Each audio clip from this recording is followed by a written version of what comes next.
In the shadows of St. Peter's Basilica, where whispers carry through marble corridors and ancient secrets echo beneath vaulted ceilings, a sudden tremor has shaken the Vatican to its core. And yet, almost no one noticed. Pope Leo XIV, the first American to ever sit upon the throne of Peter, has begun executing a vision unlike anything the Catholic Church has seen in modern history. As millions around the world were distracted, a bold and almost surgical move was made behind closed doors, one that speaks not only to power, but to prophecy. He has removed him. Archbishop Vincenzo Paglia, once standing as the Grand Chancellor of the Pontifical John Paul II Theological Institute for Marriage and Family Sciences, was quietly dismissed.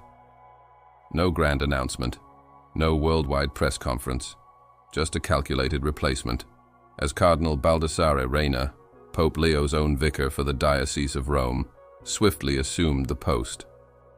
The message was clear. The winds of the Vatican are shifting, and this new pontiff is determined to return the Church to a stricter and far more traditional path, especially regarding teachings on marriage and family. One that aligns not with modern voices but with ancient doctrine. But this is only the beginning. Behind these walls, murmurs grow louder. There are reports, swirling among the few brave enough to speak, that Pope Leo XIV is preparing to go even further. That up to 7 powerful cardinals may soon face removal or reassignment. Men who, for decades, have shaped the Church's direction, its finances, its diplomacy, its very soul. Their fate now hanging by a thread, as Pope Leo seeks to cleanse the hierarchy and install loyal stewards of his vision. And yet, while some fall, others rise. In the midst of this high-stakes transformation stands Cardinal Luis Antonio Tagle, once hailed across continents as the likely heir to Pope Francis himself. A figure of immense grace and humility, loved by many, and yet his position now seems to have shifted into the periphery.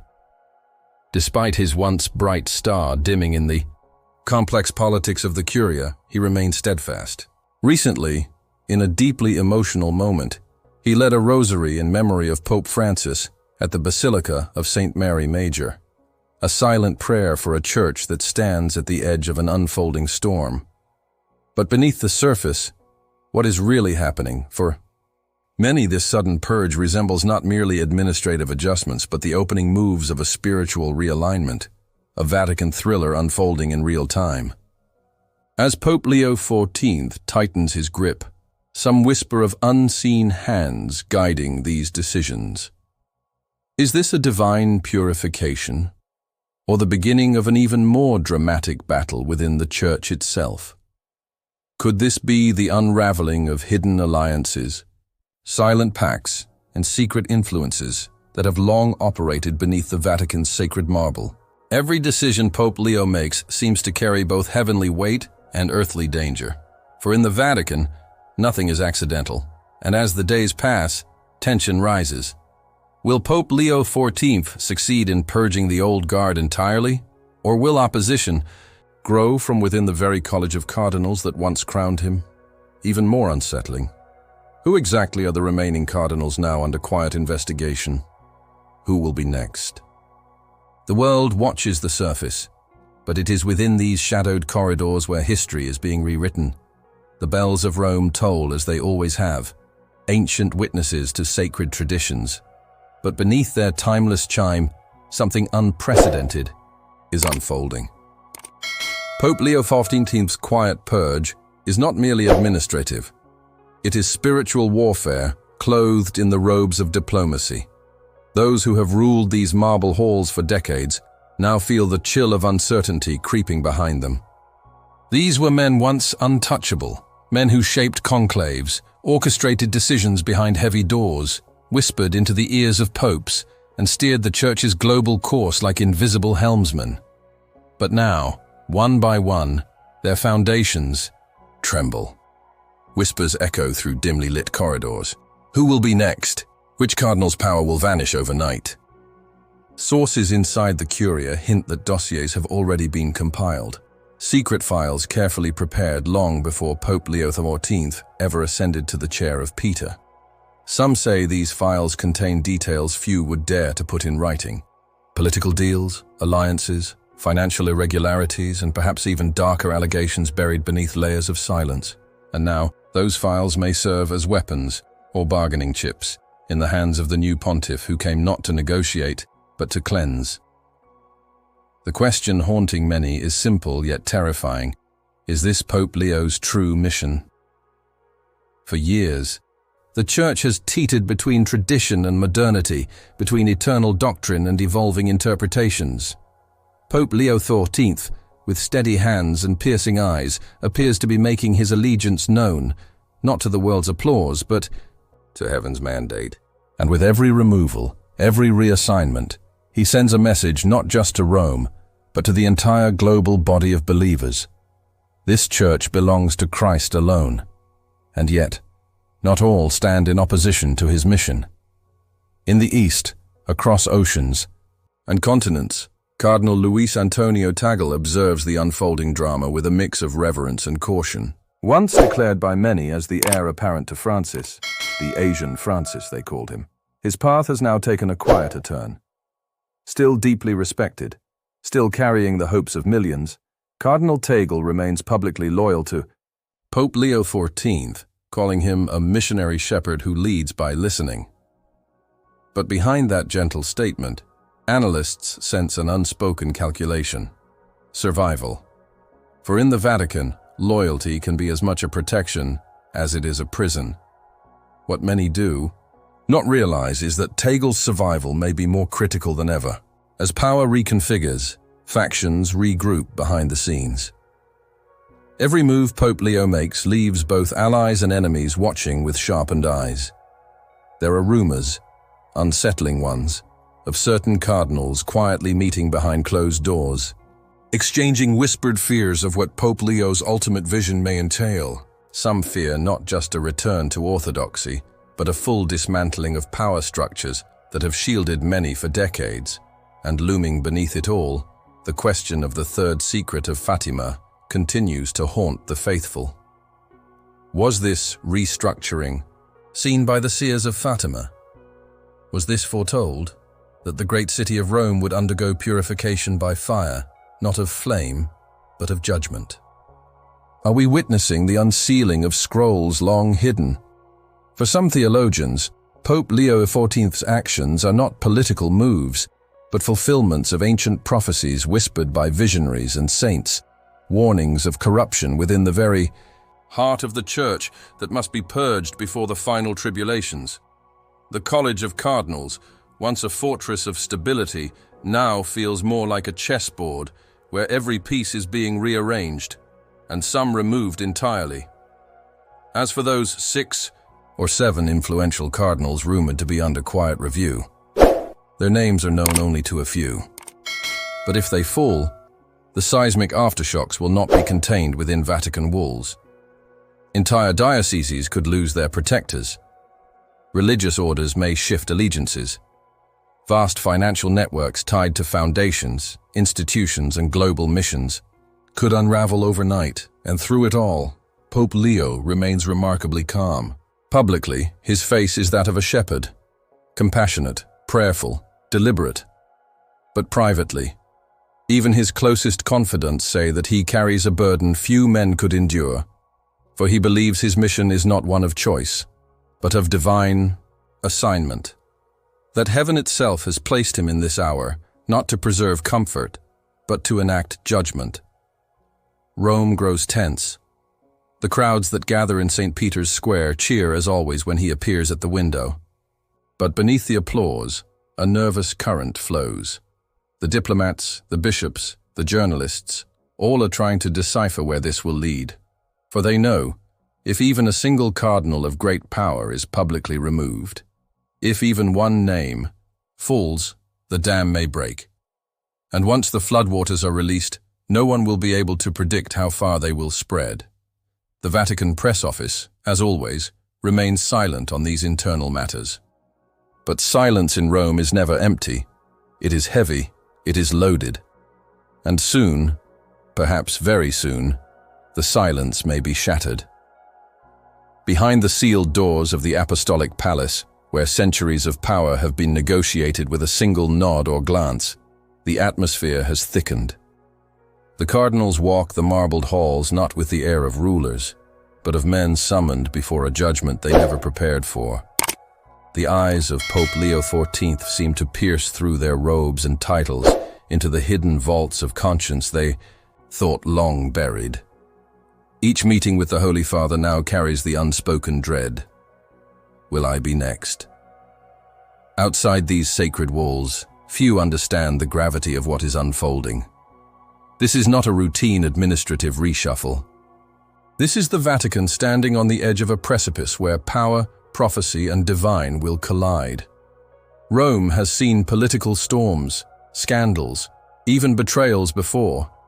But this feels different. This feels final. In the darkest corners of Rome's religious orders, rumors intensify. Some whisper that secret reports from trusted Vatican auditors have landed directly on Pope Leo's desk.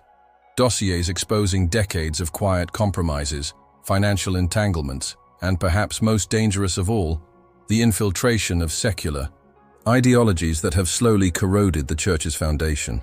The new Pope's mission is not just to govern, but to purge. And this is why the sudden removal of Archbishop Vincenzo Paglia was so chilling. For years, Paglia was seen as untouchable, a key architect of the Church's approach to family and moral teachings during the previous pontificate. His sudden dismissal, without debate, without public warning, signals that no position is truly secure under this new pontiff's reign. But that was only the first domino. Sources close to the Curia suggest that the next wave of removals may strike directly at the heart of the College of Cardinals itself. Names whispered in private include some of the Church's most influential voices, men who have controlled entire Vatican dicasteries, international financial networks, and even controlled the selection of bishops worldwide. If these men fall, their networks fall with them. Yet not all within the Vatican oppose this purging. A silent but growing faction of clergy, young, orthodox, fiercely loyal to church tradition, see Pope Leo as an instrument of divine justice. In whispered conversations, they speak of him not merely as a pope, but as the cleansing sword God has raised for this generation. To them, this is not a political drama, but a fulfillment of ancient warnings given by saints, mystics, and even Marian apparitions. Among these prophetic voices, the words of Fatima loom large. Was the great apostasy warned of by the Virgin Mary now being exposed? Had corruption infiltrated the very pillars of the Church for so long that only a divinely appointed shepherd could cut it away? Pope Leo XIV, it seems, believes the answer is yes, and that his very election was permitted by heaven as part of this unveiling. But not everyone shares this conviction. Deep inside Vatican City, the resistance gathers quietly. Older cardinals, some already stripped of influence, others fearing they soon will be, are reportedly forming new alliances, discussing contingencies, reaching out to powerful Catholic leaders worldwide. Whispers circulate that if Pope Leo moves too aggressively, they may attempt to call for an extraordinary gathering, an unprecedented push to question his governance, even his fitness to continue as supreme pontiff. Such an act would shatter modern church precedent. But desperate men consider desperate measures. Meanwhile, Cardinal Tagle remains an enigma in this storm. His public words remain measured, even gracious. Pope Leo leads by listening. But beneath his humility lies a keen awareness of the treacherous game being played around him. Many of the cardinals now under review were once his allies, his mentors, even his protectors. If they fall, Tagle's own future stands upon a razor's edge. His path forward may depend entirely on whether he can navigate these treacherous waters without being drawn into the raging currents beneath. Some believe he may yet become the great reconciler, the bridge between warring factions, while others suspect he may become the next target if tensions continue to escalate. And above it all, Pope Leo watches. His daily schedule remains a mystery even to his own aides. Hours spent in private prayer, Nights often working late into candlelit chambers, poring over reports, consulting with only his closest inner circle, a handful of trusted advisors who are themselves protected by fierce secrecy. It is said that Pope Leo keeps a private journal, documenting not only the reforms, but the divine impressions he believes he receives in prayer, heavenly confirmations that strengthen his resolve. The sense of suspense grows daily. Every morning, as Vatican journalists gather in St. Peter's Square, they exchange hushed rumors, scanning for the next announcement that may drop like thunder. When a name appears on the Vatican bulletin, it sends shockwaves across the Catholic world. For now, every removal is a prophecy being fulfilled in real time. But the most ominous rumors suggest that this is not even the end. That beyond these removals lies something far greater, a potential restructuring of the College of Cardinals itself, a complete reordering, a move that could shift the Church's global power for generations to come. Could it happen? Could Pope Leo XIV truly dismantle the entrenched power that has ruled behind closed doors for so long? Could we be watching the first act of a Vatican revolution, not led by outside forces, but by the hand of the Supreme Pontiff himself? As the bells continue to ring across the eternal city, heaven and earth hold their breath. As Rome sleeps under, the watchful gaze of angels carved into its ancient facades, the most powerful men in the Catholic Church lie awake, haunted by a question they dare not speak aloud. What is Pope Leo XIV truly preparing? For those who think they understand Vatican politics, these latest moves seem ruthless yet logical. Purges, yes, but purges aimed at restoring orthodoxy, realigning power and enforcing long-neglected doctrine. But to the few who have glimpsed the deeper current swirling beneath this holy city, something far more chilling emerges. This is not politics. This is a reckoning. The sudden, almost surgical dismissal of Archbishop Vincenzo Paglia was merely the opening note of a symphony few have ever heard before. Each quiet removal since has acted like a hidden trumpet blast, echoing not in the media but in the hearts of those who thought their stations were eternal. One by one, powerful figures are being stripped of their offices while others are left dangling, uncertain whether they will wake to find their authority revoked before the dawn. The walls of the Apostolic Palace are beginning to whisper, and the whispers are filled with dread. Behind closed doors, high-ranking cardinals who once shaped papal elections, international negotiations, and doctrinal debates now meet in secret. There are rumors of a quiet coalition forming, desperate men who believe the very future of the Church is being pulled into dangerous extremes. Some speak of an extraordinary measure, a proposal not seen since the darkest moments of medieval Church history, a secret appeal to declare the Pope incapacitated, an unfathomable act, an act of last resort. But while these fearful cabals plot their survival, they fail to see what Pope Leo XIV sees. For Pope Leo's gaze is fixed not merely upon this present moment, but upon eternity itself. His private reflections, shared only with a few trusted confessors, reveal something that chills even those closest to him. The Pope believes he was divinely chosen not only to cleanse the Vatican, but to prepare it for something apocalyptic. In recent weeks, Pope Leo has spent long hours in silent prayer before a simple wooden crucifix in his private chapel, the same crucifix where, it is said, saints once wept in visions centuries ago. It is here, in these hours of isolation, that the Pope has reportedly received what he calls divine impressions, a warning of coming days when the Church will face its greatest trial, not from outside forces, but from within its own sacred walls. Some believe these impressions are tied to the unrevealed portion of the third secret of Fatima. Others speculate that new private revelations may have reached him from obscure seers whose visions have never been made public. But whatever the source, they fuel his unwavering resolve. Purge now, before the final shaking begins. The faithful sense something too. Around the world, devout Catholics have begun to speak in hushed tones of signs, strange weather, natural disasters, inexplicable celestial events.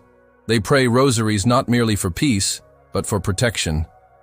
Many wonder aloud, is the time of the great trial finally upon us? And yet, while this spiritual battle rages, a far more earthly twist brews beneath Rome's surface, one almost no one could have predicted. For in the quiet embassies scattered across Europe, envoys of foreign nations have begun requesting private audiences, not with Pope Leo himself, but with his inner advisors. Intelligence agencies, sensing instability within the Vatican, have started to assess whether the Holy See itself might soon fracture under the weight of internal schism. The concern is no longer merely spiritual, it is geopolitical. Global.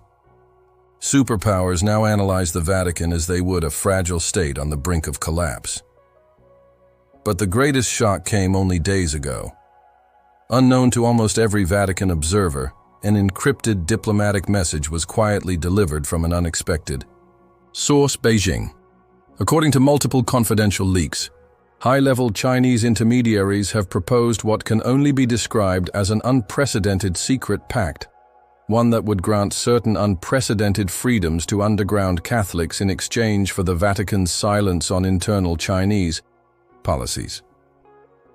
In return, certain influential Chinese Catholic officials, long trained under party loyalty, would be recognized as new voices within global Catholic structures.